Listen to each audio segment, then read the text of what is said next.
আসসালামু আলাইকুম রহমতুল্লাহি তাআলা ওয়া বারাকাতুহু। আলহামদুলিল্লাহ, আছি পবিত্র হারাম শরীফে জুমার নামাজ আদায় করলাম। নামাজে বড় দেখা হয়ে গেল স্নেহের ভাতিজা, অনেকে চিনবেন, আমার খুব আদরের স্নেহের মামুন মাশাল্লাহ।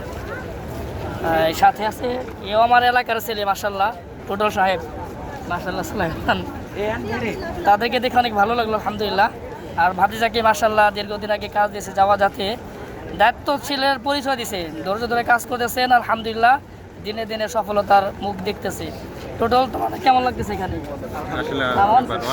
আলহামদুলিল্লাহ, যাক মাশাআল্লাহ, দোয়া করবেন আমাদের জন্য। আমরা সবাই কিন্তু এক জেলার এক থানার লোক। আল্লাহ পাক যেন সবাইকে সুস্থতার সাথে নিরাপদ রাখেন। প্রবাস লাইফে যারা আছেন সবাইকে আল্লাহ পাক যেন সম্মান রাখেন। আর অবশ্যই দেশ থেকে আসার আগে অনেক ভেবেচিন্তে তারপরে, হ্যাঁ, দেশ থেকে যারা আসবেন, যে কথা বললেন, অবশ্যই ভেবেচিন্তে আসবেন, দায়িত্বশীল লোকের মাধ্যমে আসবেন, তবেই আপনি ভালোটা কিছু করতে পারবেন আশা করি ইনশাআল্লাহ। কি বলো কাকা? হ্যাঁ অবশ্যই, কারণ একজন একটা বললো যে যাই লাখ টাকা কামাবে। না, বিদেশ কিন্তু মামা বাড়ির কোনো আপনার না, শ্বশুর বাড়ি না, যে গেলে বাড়ি টাকা মনে হয় বিষয় রাখছে না।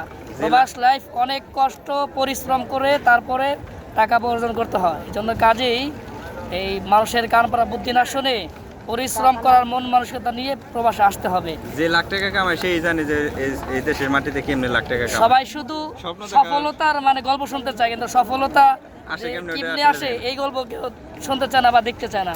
এই জন্য ভাতিজা যে কথা বলছেন এটা সবাই খেয়াল করবেন। প্রবাস যারা আসবেন একটু ভেবেচিন্তে আসবেন। আল্লাহ পাক সবাইকে, আর অবশ্যই যে কোনো কাজের উপরে, যে কোনো কাজ, হ্যাঁ, যে কোনো কাজ জানা থাকলে ভালো হয়। ঠিক আছে, সেটা দোয়া আছে আমাদের জন্য। আসসালামু আলাইকুম।